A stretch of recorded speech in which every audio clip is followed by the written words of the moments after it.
क्या होता है सर, बच्चे ये सोचते हैं पढ़ना और प्रिपरेशन दोनों को सेम चीज समझ लेते हैं, दोनों में डिफरेंस है। पढ़ना मतलब ये हुआ रिवीजन बहुत बोरिंग चीज है, उसको मैंने थोड़ा इंटरेस्टिंग बना दिया था। जैसे अच्छा। रिवीजन करना है, मैंने कोई साथ जाना, सारे साथ साथ का था, तो मुझे थोड़ा सा ये लगता था कि ये साथी क्यों है।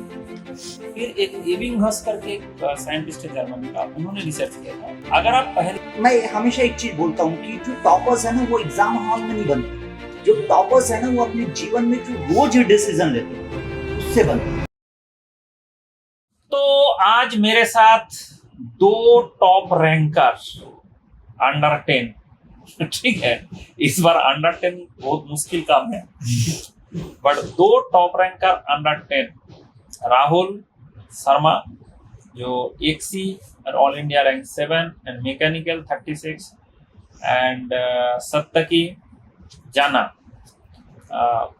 पीआई ब्रांच से ऑल इंडिया रैंक 10, मैकेनिकल से 173, सत्तकी जाना पीआई ब्रांच से all India rank 10 and mechanical से 173। एक पीएसयू छोड़ा, एक पीएसयू जाना चाहता है। दोनों को हम सेम फ्रेम में लेकर आ गए। एक पीएसयू छोड़ के उसको हायर स्टडी में जाना है और एक जो है जिसको पीएसयू में जाना है। तो देखो, जिंदगी का जो ऑब्जेक्टिव है सबका अलग है। ऐसा कोई बात नहीं कि जो कौन क्या कर रहा है। मैंने एक्चुअली थ्योरम में निकाला कि कॉलेज में हम देखते थे कि दो टाइप का लोग होता था। एक तो जो हम सोचते हैं, हमारी तरह सोचते हैं, और हमारा ठीक अपोजिट सोचता है।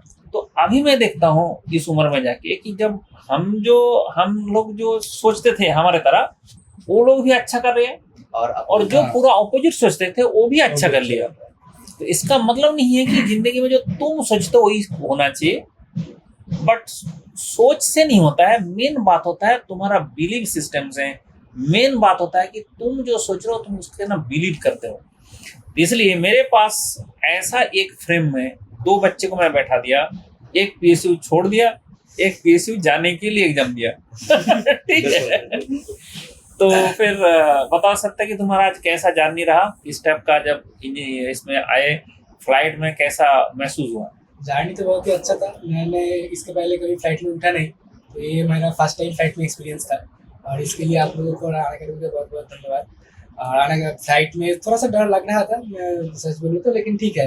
मेरे बगल में जो था वो बांग्लादेश से था, वो दिल्ली पे डॉक्टर दिखाने के लिए आया था, तो उससे थोड़ा बातचीत कर रहा था। वो बहुत बार पहले फ्लाइट में उठा था, तो उससे पूछ रहा था कि ये इस चीज़ का मतलब क्या है, इस आवाज़ का मतलब क्या है, तो उससे थोड़ा कंफर्टेबल हो गया। और उसके बाद में ये जो ड्राइवर था हमको होटल में ले आया था, वो भी बहुत पंक्चुअल था, एंड उससे भी बहुत हल्के में बातचीत हुआ, एंड होटल में भी बहुत लग्जरियस आइटनरी है। तो बहुत ही धन्यवाद आने का। बिल्कुल, जैसा आपने एक वर्ड यूज किया लग्जरियस। हर व्यक्ति जो है सर, जब हम जीवन जीते रहते हैं, हम बाहर जब देखते हैं तो हमको लगता है कि यार एक दिन वहां मुझे पहुंचना है ना। और वो जो टाइम आता है, जैसे सत्यकी ने बताया कि ये फर्स्ट जर्नी था इनका फ्लाइट में, और मैं जब बात कर रहा था तो यही बोला था कि हर चीज जीवन में पहली बार होता है, फिर दूसरी बार होता है, फिर बार बार होता है ना। तो यही चीजें हैं। और सर ने मेंशन किया कि यहाँ पर दो लोग हैं अलग अलग, एक का माइंडसेट अलग है, दूसरे व्यक्ति का माइंडसेट अलग है। दोनों सर ने उदाहरण देके भी बोला था कि दो व्यक्ति, एक जो मैं सोचता हूँ वो, और दूसरा व्यक्ति जो अपोजिट सोचता है वो, और दोनों सक्सेसफुल है ना। तो बिल्कुल सर। सो मैं राहुल आपसे जानना चाहूंगा कि राहुल शर्मा के बारे में मैं बता दूं, रैंक तो आप जान ही चुके हैं। राहुल शर्मा ऑलरेडी एनटीपीसी में जॉब कर रहे थे, फिर इनको लगा कि नहीं, मुझे अब जॉब से आगे भी सोचना है, मुझे कुछ और अलग करना है, तो इन्होंने मास्टर्स का सोचा, और अभी वापस से इन्होंने गेट दिया मास्टर्स के लिए।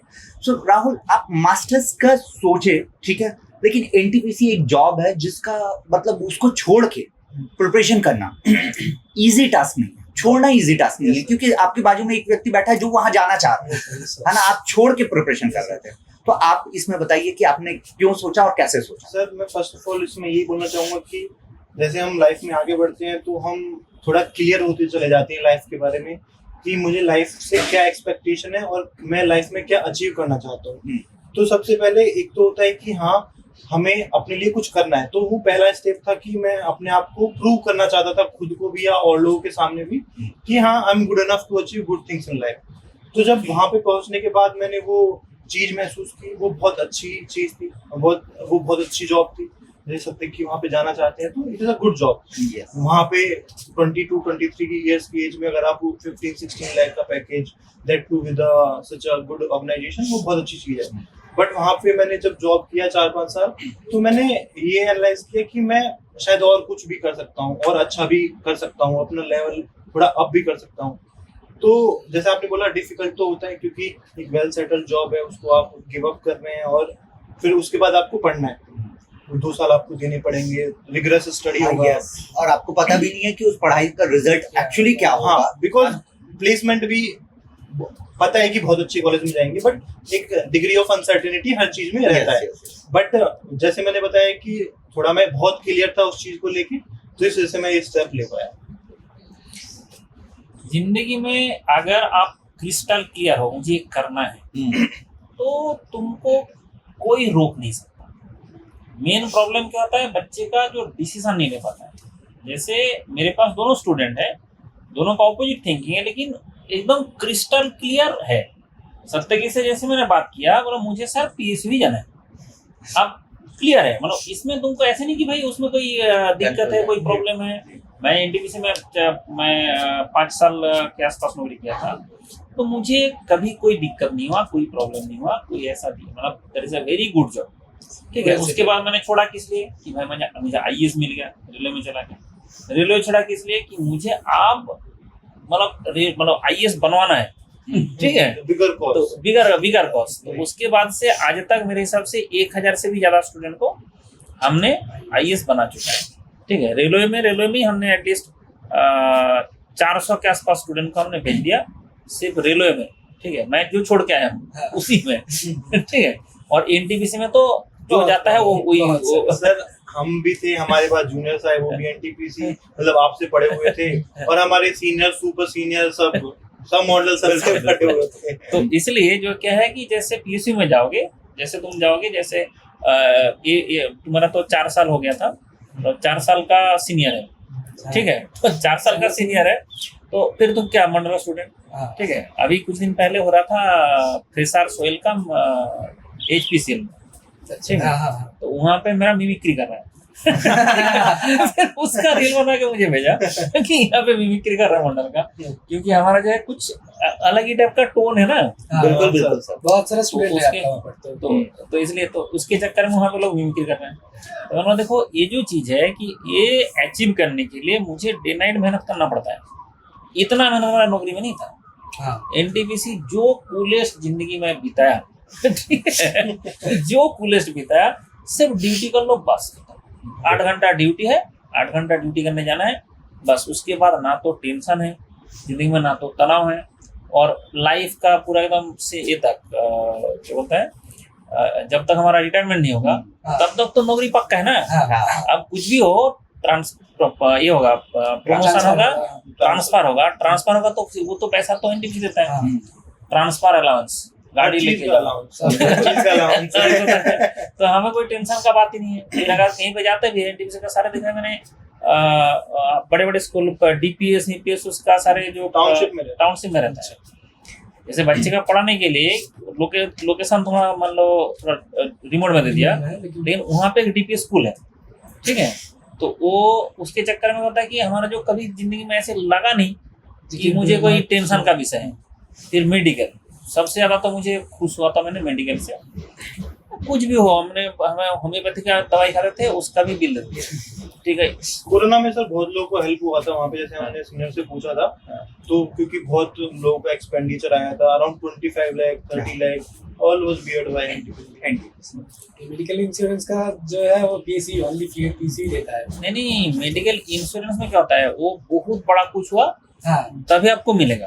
तो उसके बाद तुम रिइंबर्समेंट नहीं देता है उसमें, क्यों तुम्हारा बीमार इस तरह से हुए। ये सब इफेन बात होता रहता है। इफेन बात। और एनटीपीसी में होता था कि तुम्हारा बीमारी हुआ, तुमने ट्रीटमेंट कराया, तो ट्रीटमेंट भी एनटीपीसी करा देगा, और उसके साथ साथ तुम्हारा जो रिइंबर्समेंट है पूरा एनटीपीसी करा देगा।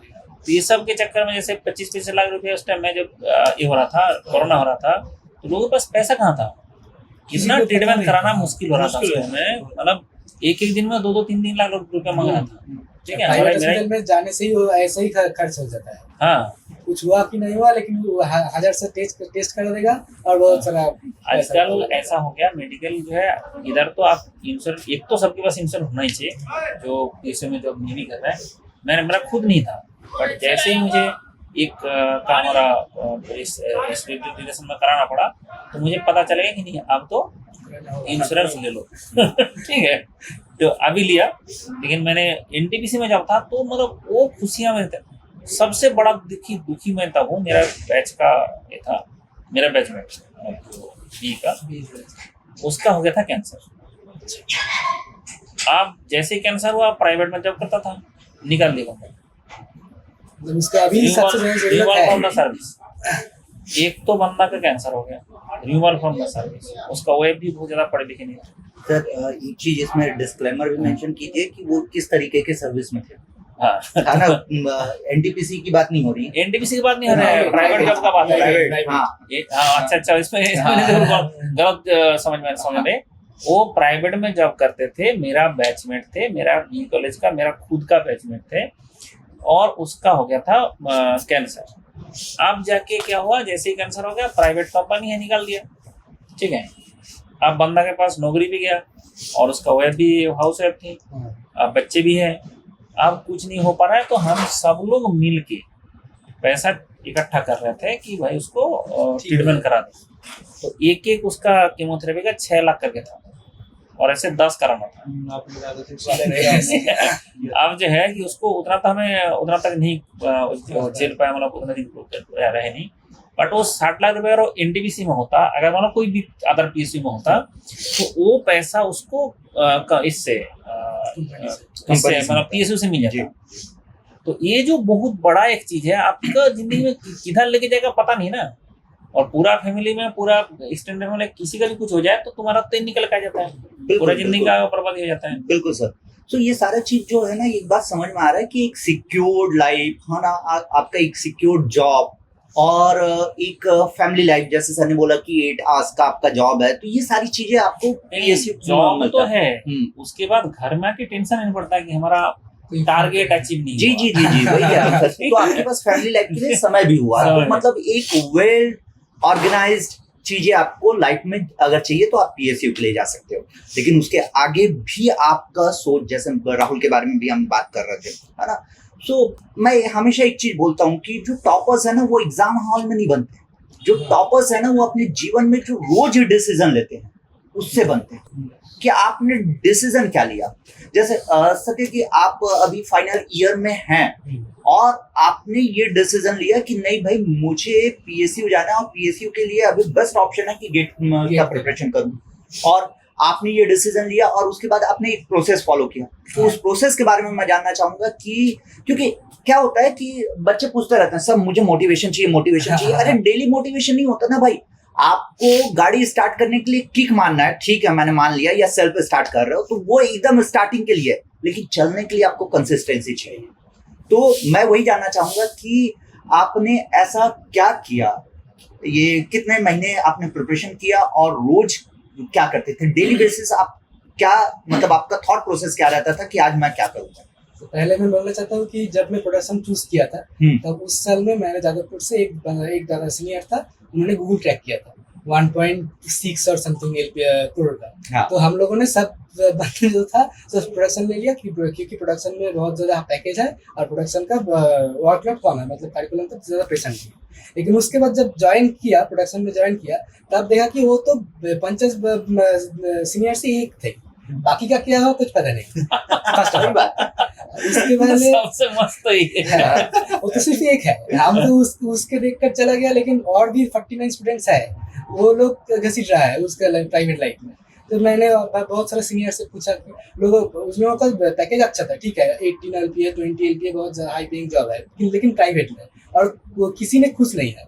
सब बोल रहा है पे तो मतलब सैलरी तो बहुत अच्छा है, लेकिन घर में आता हूँ, स्पीड भी काम करता हूँ। और कोरोना के बाद तो वर्क फ्रॉम होम चालू हो गया था, और वर्क फ्रॉम होम मतलब डेली वर्क, दिन भर work। दिन भर वर्क कंटिन्यूअस। तो मतलब कोई सुखी नहीं था। तो तब मैंने सोचा कि अगर सुख मतलब जीवन में शांति चाहिए तो पीएसयू जाना है, गवर्नमेंट जॉब जाना है। तो गवर्नमेंट जॉब के लिए तो पीएसयू बेस्ट ऑप्शन है, लेकिन मैंने चूज कर लिया प्रोडक्शन में। तो प्रोडक्शन में तो कुछ पीएसयू मतलब अलाउ नहीं करता। मैंने सिविल छोड़कर प्रोडक्शन लिया था। सिविल कोर ब्रांच है, सिविल में बहुत सारा पीएसयू है। लेकिन जब प्रोडक्शन ज्वाइन किया तो पीएसयू का मैंने कुछ पता नहीं था, गूगल देखकर मैंने प्रोडक्शन ज्वाइन कर लिया। लेकिन तब प्रोडक्शन ज्वाइन करने के बाद मुझे पता चला कि अगर मैकेनिकल से मैं गेट निकल लेता हूँ तो उसके बाद कुछ ना कुछ पीएसयू मिल जाएगा। सब तो नहीं मिलेगा, 50% तो मुझे एलिजिबल नहीं होगा, लेकिन 50% में एलिजिबल होगा। तो सेकेंड ईयर के बाद मैंने अनअकैडमी ज्वाइन किया, और एसके मंडल सर से, और तब प्रवीण कुलकर्णी सर एक थे। तो प्रवीण सर, एसके मंडल सर से मैं पढ़ रहा था, मंडल सर से मैं प्रोडक्शन और मैथमेटिक्स दोनों जो मॉड्यूल है, और कुलकर्णी सर से जो डिजाइन और थामा का मॉड्यूल है, और एसके मंडल सर का जो दिनी इलाई और जो स्प्रेडशीट है, वहाँ पर तो सब सब्जेक्ट है। सब सब्जेक्ट का मतलब सब चैप्टर का बहुत ऑर्गेनाइज तरीके से टेस्ट है। वो मतलब अलग लेवल का चीज़ है। जो और वो फ्री है, फर्स्ट ऑफ ऑल वो फ्री है। जो अनअकैडमी का स्टूडेंट है नहीं है, अगर किसी इंस्टीट्यूट का स्टूडेंट है वो दे सकता है। तो मतलब मैंने अब हर सब्जेक्ट कंप्लीट करने के बाद वो जो दिन ही लगा टेस्ट है वो देता था। और मेन चीज़ ये था कि हमारे कॉलेज में भी बहुत प्रेशर है, प्रोजेक्ट करना है, इंटर्नशिप करना है, सेमिस्टर के बाद कोई इंडस्ट्रियल ट्रेनिंग में जाना है, तो वो सब भी करना पड़ता है। अगर नहीं करूँगा तो ईयर लग जाएगा। तो ठीक है, वो भी करता हूँ, और वो भी चलता रहा। इसके साथ साथ गेट का भी प्रिपरेशन चलता रहा। लेकिन जेहेतु ऑनलाइन था, तो ऑनलाइन के वजह से मैं घर में बैठ के इवन ट्रैवल के टाइम में थोड़ा नोट्स वगैरह देख लेता था। तो रेगुलरिटी मेंटेन किया। मतलब मुझे फिक्स था कि मैंने जो भी करूँगा तो पीएसयू मुझे जाना है, प्राइवेट नौकरी में नहीं जाऊँगा, पीएसयू जाना है, उसके लिए गेट देना है। तो कॉलेज का प्रिपरेशन थोड़ा भी डाउन हो गया तो कुछ मतलब नहीं। लेकिन कॉलेज के मैंने कुछ मतलब कम्प्लीटली छोड़ नहीं दिया। कॉलेज का भी डिसेंट सीजीपीए मेंटेन किया, 8.6 सीजीपीए डिसेंट सीजीपीए मेंटेन किया। बट गेट का पढ़ाई कंटिन्यूअसली किया, रेगुलरली किया। जो भी सेमिस्टर भी है तो भी किया, इंटर्नशिप भी है तो भी किया। मतलब इसकी वजह से मुझे लगता है कि ठीक है, मतलब जो एक्सपेक्टेशन था उससे भी बहुत ज़्यादा मेरा मैकेनिकल का रिजल्ट है। और प्रोडक्शन के लिए तो मतलब अगर कोई नहीं मैकेनिकल का प्रिपेयर कर रहा है और प्रोडक्शन सब्जेक्ट मंडल से पढ़ रहा है तो और कुछ नहीं चाहिए। वो तो अगर जस्ट बैठ जाएगा प्रोडक्शन में तो उसका रैंक निकल जाएगा। मैंने प्रोडक्शन के लिए सिर्फ 5 PIQ सॉल्व किया था लास्ट ईयर, और कुछ नहीं किया था। उससे तो प्रोडक्शन का रैंक आ गया। तो बहुत बढ़िया। आपका कॉलेज कौन सा है? कॉलेज क्योंकि आपने मेंशन किया, जादवपुर यूनिवर्सिटी। जादवपुर यूनिवर्सिटी। राहुल, देखिए क्या है, आप लोगों को मैं ये बताना चाहूंगा, ज्यादातर ना सर माइंड सेटअप ये है कि आपका अगर रैंक आ रहा है या आप एग्जाम क्रैक कर रहे हो तो आपका कॉलेज बहुत अच्छा है ना, इस तरीके का माइंड सेटअप है। लेकिन राहुल से मेरी बात हो रही थी। राहुल, आपका कॉलेज कौन सा है? एबीएस इंजीनियरिंग कॉलेज था, प्राइवेट कॉलेज था। हाँ, और कॉलेज मतलब एक normal private college, normal private college, tyre 3 college. हाँ, तो आप ये समझिए कि आप में बात है कि नहीं, आप क्या वो कर सकते हो। क्या होता है सर, बच्चे ये सोचते हैं पढ़ना और प्रिपरेशन ना दोनों को सेम चीज समझ लेते हैं, दोनों में डिफरेंस है। पढ़ना मतलब ये हुआ कि आपने लेक्चर देख लिया, आपने नोट्स बना लिया, हाईलाइट कर लिया, तो ये पूरी कंफर्टेबल चीजें, मजेदार चीजें। प्रिपरेशन होता है कि आप उन क्वेश्चंस के पीछे पड़े हो जो सॉल्व नहीं हो रहे हैं, आप रिवीजन पर फोकस कर रहे हो, इवन दो आपको बोर हो रहा है वो सब्जेक्ट पढ़ते हुए, तो आप कंफर्टेबल नहीं हो उन चीजों में, तो वो होता है प्रिपरेशन, और वही देता है रैंक या सिलेक्शन। तो ये चीजें समझनी जरूरी है। जी सर। पढ़ना, समझना, रिवीजन। यस। जो बच्चे को ये नहीं समझ में आता है कि बच्चे का था ना, खूब पढ़ रहा हूँ, एकदम सिलेबस कंप्लीट कर ले रहा हूँ, और करके क्या कर लेगा? रिवीजन कौन करेगा? रिवीजन कौन करेगा? मैं सर एक चीज बताना चाहूंगा इस पे कि जैसे मैंने सर इस बार आपको बताया कि मैंने 100 डेज के में ये रैंक लाया था मैं, बट इसमें बहुत कुछ हाथ वो भी है जो मैंने पहले एफर्ट्स दिए थे। आपने एक लॉजिक बोला था कि किसी भी सब्जेक्ट को आप 7 बार रिवाइज कर लो तो वो आपके सबकॉन्शियस माइंड में ऐसा घुसेगा कि वो आप चाहोगे भी और एक बार पढ़ लोगे आपको निकलेगा नहीं। तो इस बार जब मैंने उसी चीज को दोबारा से पढ़ा था तो इट वाज लाइक कि मुझे सब कुछ याद आ रहा था कि मुझे उस टाइम पे टीचर्स ने कैसे उसको किस चीज के साथ सिखाया था। जैसे होता है ना, टीचर्स कुछ एग्जांपल देते हैं तो सब मेरे सबकॉन्शियस माइंड में थे, जस्ट बिकॉज शायद मैंने हर एक सब्जेक्ट का 7 बार 10 बार मे भी किसी सब्जेक्ट का 15 बार रिवीजन किया होगा। तो इसी वजह से ये है कि मोस्ट इम्पोर्टेंट रिवीजन है। 7 बार कर दिया तो फिर वो है कि हो गया है, फिर वो दिमाग से नहीं निकलेगा। बिल्कुल। और मैं एक चीज बोलना चाहता हूँ, रिवीजन बहुत बोरिंग चीज है। हाँ। और इसके लिए टेस्ट बहुत इंपॉर्टेंट चीज है। हाँ। अगर टेस्ट दोगे और तो सब- पता चलेगा कौन सा चैप्टर में कौन सा टॉपिक में मैं कंफर्टेबल नहीं हूँ। तो जैसे अतिथि ने इस- बताया कि रिवीजन बहुत बोरिंग चीज है, उसको मैंने थोड़ा इंटरेस्टिंग बना लिया था। जैसे अच्छा। रिवीजन करना है, मैंने कोई सब्जेक्ट को रिवाइज किया हाँ। तो मैं उसको इंटरेस्टिंग ऐसे बनाता था कि मैं इसके साथ एक सब्जेक्ट वाइज टेस्ट देता हूँ, उसके बाद मुझे टेस्ट देना है और उसमें अच्छा परफॉर्म करना है।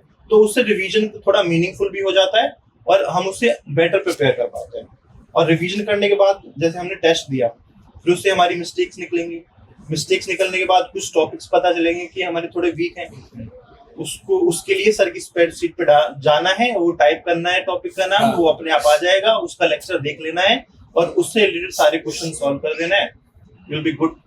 बिल्कुल, इसलिए तो मैं कहता हूँ जुगाड़ किंग हमारे साथ है। नहीं, वो जुगाड़ बनाने के लिए मुझे अभी 5 साल होने वाला है, 5 years तक लगा कि बना दिया। ठीक है, बिल्कुल। क्योंकि वो एक ऐसा चीज बना दिया कि भाई तुमको पढ़ना है ना, गेट करना है, कॉलेज का एग्जाम देना है, कोई सब्जेक्ट में कुछ करना है, आ जाओ एक स्प्रेडशीट, बट बस that is the start and that is the end. वो जब जैसे जॉब करने जाते हैं तो पंच इन करना होता है ना, तो मैं सुबह उठ के वो स्प्रेडशीट खोल के पंच इन करता था अपनी पढ़ाई की स्टार्ट की। अच्छा, ये छोटी छोटी चीजें जो है ना, जैसे आपने बोला 7 बार रिवीजन करने से, सर ने बताया कि सब कॉन्शियस माइंड में चला जाता है, लोगों को ये बात नहीं समझ में आती जो नहीं किया। मैं आपको एक एग्जांपल, छोटे छोटे एग्जांपल से चीजें बहुत इजी हो जाती है लाइफ में। जैसे अभी आंख बंद करूंगा, मैं जिस घर में रहता हूँ उस घर का पूरा नक्शा याद आ सामने आ जाएगा। हाँ, क्यों? क्योंकि वो मेरे दिमाग में ऑलरेडी है, बार बार वो चीजें हम देख रहे हैं, कर रहे हैं, वहां चल रहे हैं। तो सेम होता है पढ़ाई में भी सर, बिल्कुल। है ना।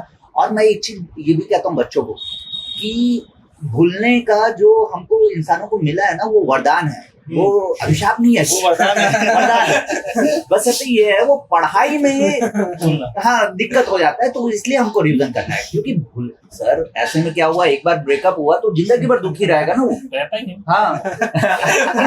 नहीं, लेकिन वो समय के साथ क्या होता है, चीजें बदलती जाती है, आप भूलते जाते हो, नई चीजें आती है। तो ये चीजें हमारे लिए बहुत अच्छी है।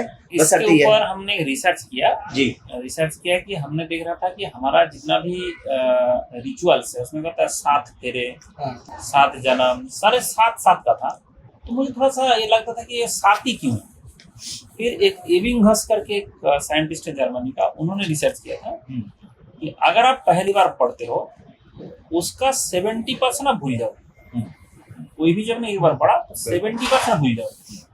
फिर अगर 2 बार पढ़ा, फिर आपका ग्राफ क्या होता है, फिर आगे उल्टा हो रहा है, एक ग्राफ डाउन होता है, उसके बाद ग्राफ का उल्टा चेंज होता है। ऐसे करते हुए 7 बार आप रिवीजन कर लोगे, जैसे 7 रिवीजन हो गया, फिर तुम्हारा पूरा के पूरा 100% रिटर्न होता है। तो मैंने फिर दोनों को मैच किया कि हमारा जो माइथोलॉजी क्या कह रहा है कि 7 बार 7 फेरे 7 सब 7 क्यों है। और उसके बाद जब हमने इबिंगहस का रिसर्च देखा कि जो माइंड के ऊपर, माइंड के कैसे हमारा रिटर्न होता है ब्रेन में, तो बच्चे को लगता है कि मैं तो बार पढ़ लिया, मेरे से तो हो जाएगा, क्वेश्चन है तो कुछ नहीं हो पाएगा, क्योंकि तुम 30% ही रिटर्न होता है, 70% भूल चुके हो। और सर इस चीज का लेना देना इस क्वेश्चन सॉल्विंग से ऐसे है, जैसे हम क्वेश्चंस को पढ़ते हैं तो अगर हमने रिवीजन किया है तो जो हमारा प्रोसेसिंग है उस फॉर्मूले को याद करने का वो बहुत जल्दी होगा। तो इट इज अबाउट टाइम, हम टाइम सेव करेंगे पेपर में। जब टाइम सेव होगा पेपर में तो we will be able to attack those difficult questions. जब हम डिफिकल्ट क्वेश्चंस को अटैक कर पाएंगे तो we will be able to solve some of those. वही रैंक डिफाइनिंग थोड़ा हो जाता है। मेन तो गेम क्या होता है कि सारे बच्चे तो जो कर रहा है, आपके पास थोड़ा एक्स्ट्रा क्या है, वो एक्स्ट्रा क्या है, एक्स्ट्रा रिवीजन है। एक्स्ट्रा रिवीजन है, रिवीजन ही क्या कर रहा है, तुम्हारा स्पीड बढ़ाएगा, तुम्हारा एक्यूरेसी बढ़ाएगा, तुम्हारा जो गलती होता है वो कम कर देगा। तो बस 5-6 क्वेश्चन अगर गलत ना सीखे सही कर लिया तो तुम टॉपर, अगर 5-6 वही गलत कर दिया तो तुम जो है लोअर। सर उसमें ये भी है कि जैसे अगर हमें कॉन्फिडेंट होता है कि जब मैंने कोई क्वेश्चन किया है तो मैंने कॉन्फिडेंटली उसको अटैक किया है, फिर मैं नेक्स्ट क्वेश्चन पे जाता हूँ तो मेरे दिमाग में वो पिछला क्वेश्चन नहीं चल रहा होगा कि वो गलत तो नहीं हुआ है। तो अगर मान लीजिए मेरे दिमाग में मैं डाइसी हूँ कि पिछला क्वेश्चन गलत तो नहीं है, तो जो मैं क्वेश्चन कर रहा हूँ उसमें फोकस नहीं होगा, तो उसमें भी गलत होने के चांस ज्यादा है। तो सब कुछ रिलेटेड रहता है सर। कॉन्फिडेंस चाहिए। अगर तो लगेगा सबसे इम्पोर्टेंट बात जो अभी राहुल ने कह दिया, ये मैं हर बच्चे को बताता रहता हूँ कि जब तुम्हारा ऐसे यही चीज जो है तुमको रिजल्ट देगा, और ये फॉलो करना बेहद जरूरी है, क्योंकि बच्चे को पढ़ता तो सारे है, इतना बच्चे पढ़ाई करता है, रिवीजन भी मैं कर रहा हूँ, रिवीजन भी कर रहे हैं, हाँ। बट वो तरीका जो है वही है, और रिवीजन मतलब वही रिवीजन है जो पहले पढ़े थे, बिल्कुल ये नहीं कि कुछ और कर रहा है, तो दैट इज नॉट रिवीजन। मेरे कुछ सवाल है राहुल, है ना, स्पेशली मैं अभी आपसे पूछना चाहूंगा, फिर सत्या कि आपके पास आऊंगा। आप वो डिफरेंस बताइए जो स्टूडेंट सेलेक्ट हो रहे हैं, क्योंकि आप सिलेक्टेड कैंडिडेट हो, not one time, more than one time, तो ऐसा आपने क्या किया, और जो स्टूडेंट सेलेक्ट नहीं हुए उन्होंने भी सिलेबस पूरा किया, उन्होंने भी रिवीजन किया, उन्होंने भी टेस्ट सीरीज दिया, लेकिन उनका सिलेक्शन नहीं हुआ, आपका सिलेक्शन हुआ, तो ऐसे क्या की डिफरेंस है जो आपने किया? सर फर्स्ट ऑफ ऑल तो ये है कि हमारे जो सारे सब्जेक्ट्स हैं ना, उनको हमारे जो सारे सब्जेक्ट्स हैं हमें उनको डिवाइड कर लेना है on the base of priority. For example जैसे प्रायोरिटी ए में मैं रखता हूँ जो हमारा मैथ्स और एप्टीट्यूड है, उसके साथ कुछ जो हाई वेटेज सब्जेक्ट्स हैं टेक्निकल से प्रोडक्शन हो गया और टोम और सोम हो गया। देन सेकंड प्रायोरिटी हो गया जो हमारे 5 to 8 मार्क्स में आते हैं, फ्लूइड मैकेनिक्स हो गया, थर्मोडायनामिक्स हो गया। देन देयर इज प्रायोरिटी सी, मतलब सी बोलने का मतलब है कि उनका वेटेज थोड़ा कम है, जैसे ईटीडी हो गया, उसमें हमारा एबीसी, हाँ आईसी इंजन, हाँ वैसे तरह का परेटो प्रिंसिपल। तो उसमें फिर ये है कि मुझे जो ज्यादा वेटेज का सब्जेक्ट है उसको ज्यादा प्रायोरिटी पे लेके चलना है, उसके नंबर ऑफ रिविजन्स में मुझे कॉम्प्रोमाइज नहीं करना है। जैसे कभी कभी होता है कि हाँ मेरे पास ऑप्शन है, मेरे पास टाइम लिमिटेड है, जैसे मेरे पास 100 दिन थे, तो मुझे ये पता है कि अगर मेरे पास 2 ऑप्शन है और आईसी इंजन का रिवीजन करना है या फिर मुझे सोम का रिवीजन करना है, तो उसमें मैं सोम को प्रायोरिटी दूंगा। तो ये होगा कि हाँ मेरा हाई वेटेज उसमें कवर हो जाएगा। सेकेंडली ये होता है कि जो हमारा रिवीजन है उसको बहुत इंपॉर्टेंट लेके चलना है और रिवीजन पे कोई कॉम्प्रोमाइज नहीं होना है। और जैसे आपने बताया कि जो और लोग सेलेक्ट नहीं हो रहे हैं, बहुत लोग 2 अटेम्प्ट भी देते हैं, 3 अटेम्प्ट भी देते हैं, तो उसमें मेन प्रॉब्लम उनका पढ़ने का तरीका और अपनी मिस्टेक्स को करेक्ट करने का तरीका का प्रॉब्लम है। वो सिर्फ एक लाइन में पढ़ते चले जा रहे हैं, उनको ये नहीं पता चल रहा है कि उनकी वीकनेसेस क्या है। उनको पता भी चल रहा है तो उनको पता नहीं है मैकेनिज्म कि उनको करेक्ट कैसे करना है। जैसे मैंने बताया कि मुझे कैसे पता चलेगा मेरी वीकनेसेस क्या है, पेपर देने के बाद, टेस्ट देने के बाद बिल्कुल चलेगा। तो अपनी तैयारी को टेस्ट के साथ अलाइन कर देना है। जैसे मैंने सब्जेक्ट दिया है तो सब्जेक्ट के साथ एक सब्जेक्ट टेस्ट दे देना है, फिर उसके सारे टॉपिक्स जो दिने लाई में भी सर ने सारे टेस्ट दिए हुए हैं वो कवर कर लिए। एक बार एक वो रिवीजन हो गया है, उसमें आपको छोटे छोटे टेस्ट दे देना है। फिर जब आप दोबारा रिवीजन कर रहे हैं, जैसे रिवीजन आप 1 महीना हो गया कि सब्जेक्ट को किए हुए, तो आप दोबारा रिवाइज करते हैं, तो उसको रिवाइज करें, सब्जेक्ट वाइज टेस्ट दें और फिर वहां से कुछ प्रॉब्लम्स निकलेंगे। तो ये ऐसे धीरे धीरे जो नंबर ऑफ प्रॉब्लम्स की लिस्ट है वो कम होती चली जानी चाहिए। अगर वो लिस्ट कम नहीं हो रही है तो सिलेक्शन नहीं आएगा। लास्ट में जाके जब हम फुल लेंथ टेस्ट पे आ चुके हैं तो we should not be counting कि मुझे मेरा वीकनेसेस बहुत ज्यादा है, वीकनेसेस बहुत कम होनी चाहिए। क्योंकि मेरा मानना है कि जब हम एक्चुअल पेपर देने जाते हैं तो हमारी जो शक्तियां हैं वो आधी हो जाती है, तो शक्तियों को इतना बना देना है कि आधी होने के बाद भी वो बहुत होनी चाहिए। तो मेरा तो लॉजिक है कि वो लोगों को अपने मिस्टेक्स करेक्शन पे वर्क नहीं करते हैं जितना उनको करना चाहिए। मतलब एक प्रोसेस है, उस प्रोसेस को फॉलो करना है और वो डेली बेसिस पे फॉलो करना है, रेगुलर, आपको छोड़ना नहीं है। जहाँ गैप आया वहां फिर चीजें आपके फेवर में ना जाके वो अपोजिट जाना शुरू हो जाता है। बिल्कुल। सत्य की आपसे मैं जानना चाहूंगा, आप ऑब्वियसली फर्स्ट टाइम अटेम्प्ट दिए ये, है ना? प्रोडक्शन हाँ, अच्छा, और थर्ड ईयर में दिए थे। ऑब्वियसली मैं ये कहना चाह रहा हूँ कि आप कॉलेज के साथ, है ना, अपना प्रिपरेशन आपने कंटिन्यू किया, और कॉलेज और जॉब में एक चीज वो रहता है, वो है कि आपको कॉलेज में या जॉब में दोनों में समय देना पड़ता है अपार्ट फ्रॉम योर प्रिपरेशन। तो आप वहाँ समय दे रहे थे क्योंकि कॉलेज में आपको रेगुलर बेसिस पे कुछ ना कुछ असाइनमेंट दिए जा रहे हैं, प्रोजेक्ट कराए जा रहे हैं, क्लास टेस्ट हो गया, सेमेस्टर एग्जाम्स हो गए, इसके अलावा बाकी दोस्त भी हैं जो आपको खींचेंगे और कहीं के लिए। तो ये सारी चीजों को मैनेज करते हुए, है ना, आपने क्या प्रोसेस सेट किया जो आपको आज यहाँ बिठाया? मैंने बोलना चाहूंगा कि अगर किसी को गेट देना है और किसी देना है तो कुछ करना है तो उसके सबसे पहले उसको ये मतलब ये ठीक करना है कि हमको करना ही है, और जो चीज़ है वो तो मैं करूंगा। मैं अनसोशल नहीं हो जाऊंगा, मैं सोशल और पॉलिटिकल चीज़ों में बात करूंगा, मैं दोस्त के साथ घूमने जाऊंगा, मूवी देखने जाऊंगा, सब कुछ करूंगा। मतलब ठीक है, लेकिन मुझे पढ़ना भी है। मुझे सेमिस्टर एग्जाम देना है। अगर एक सेमिस्टर एग्जाम में कुछ काउंट मार्क्स आ जाए तो कोई बात नहीं, लेकिन अगर गेट नहीं हुआ तो 1 साल बढ़ रहा, तो 1 साल मैंने वहाँ पे ड्रॉप लेना पड़ेगा, फिर प्रिपरेशन करना। तो गेट का जो वेटेज है वो सेमिस्टर एग्जाम और दोस्तों के साथ घूमने जाने से बहुत ज़्यादा है। प्रायोरिटी। तो प्रायोरिटी देना है। तो मुझे लाइफ में क्या करना है, जो गोल है उसको सबसे पहले रखना है। वो सबसे ज़्यादा वेटेज देना है। लेकिन हर बाकी जो अदर चीज़ है उसको भूल जाना नहीं है। फैमिली के साथ टाइम बिताना है, दोस्त के साथ टाइम बिताना है, अगर कोई पार्टनर है तो उसके साथ भी टाइम बिताना है, लेकिन पढ़ना है। गर्लफ्रेंड के साथ टाइम भी देना है। हाँ, वो तो है obviously। बिल्कुल बिल्कुल। वहाँ से प्रेशर आएगा ना सर, फिर अगर तो फिर वो मेंटल प्रेशर आ जाएगा, Mental वो फिर स्टडी हाँ चली जाएगी। उससे भी ज्यादा अगर 24 आवर्स पढ़ना होगा तो स्ट्रेस आ जाएगा। Yes, मतलब प्रोडक्टिविटी वाला। फिर खुश रहना। इसमें मुझे ना एक छोटी सी कहानी याद आई सर। दो व्यक्ति थे, वो डेली जंगल जाते थे और वो ना लकड़ी काटते थे, मतलब पेड़ काटते थे, ठीक है ना। और वो कुल्हाड़ी, उसमें एक व्यक्ति ना बीच में 1 घंटे कहीं चला जाता और वो वापस आता था, फिर अपना अपना किया। और दिन के एंड में ना जो व्यक्ति 1 घंटा काम नहीं करता था ना, वो हमेशा ज्यादा लकड़ी काटता था। तो ऐसा चलते रहा। तो जो व्यक्ति कम काट पाता था, जबकि वो लगातार काम कर रहा था ना, तो वो पूछा कि भाई मैं तो लगा रहता हूँ, फिर भी तुम मुझसे ज्यादा एंड में कैसे ज्यादा काट लेते हो। तो उस व्यक्ति ने बताया कि जो मैं 1 घंटे जाता हूँ, उस समय मैं अपना जो कुल्हाड़ी है उसको धार लगाता हूँ। ये बहुत जरूरी है सर प्रिपरेशन में, कि आप लगातार रोज पढ़ रहे हो, सही बात है, करना है, लेकिन उसमें आपकी कंसिस्टेंसी के साथ साथ ये भी चीजें होनी चाहिए कि भाई आप लाइफ में एकदम मोनोटोनस तो नहीं हो गए। फिर उसके बाद ना आपका वो जो इफिशिएंसी है वो कम होना शुरू हो जाता है ना। तो ये बहुत जरूरी है। और हम इस बात को ना सर, ये पूरे कन्वर्सेशन को एक चीज से मैं एंड करना चाहूंगा कि हम पढ़ाई या आपको एग्जाम क्यों निकालना पड़ रहा है हायर स्टडीज के लिए, या पीएसयू के लिए एग्जाम क्यों निकालना पड़ रहा है, या इतना पढ़ना क्यों पड़ता है। मुझे एक बात समझ में आया है कि ये जो चीजें है ना, पढ़ाई जो है वो आपका विजन बढ़ाता है।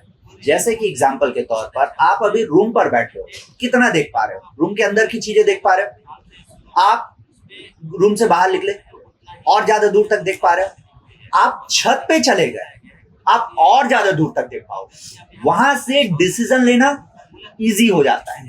तो मैं ये चीज मानता हूं, इसीलिए ये चीजें आई है।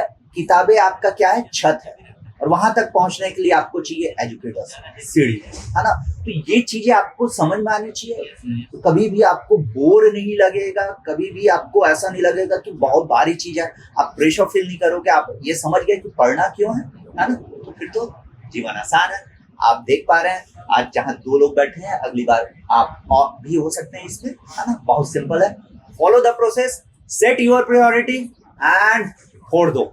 खुश रहो।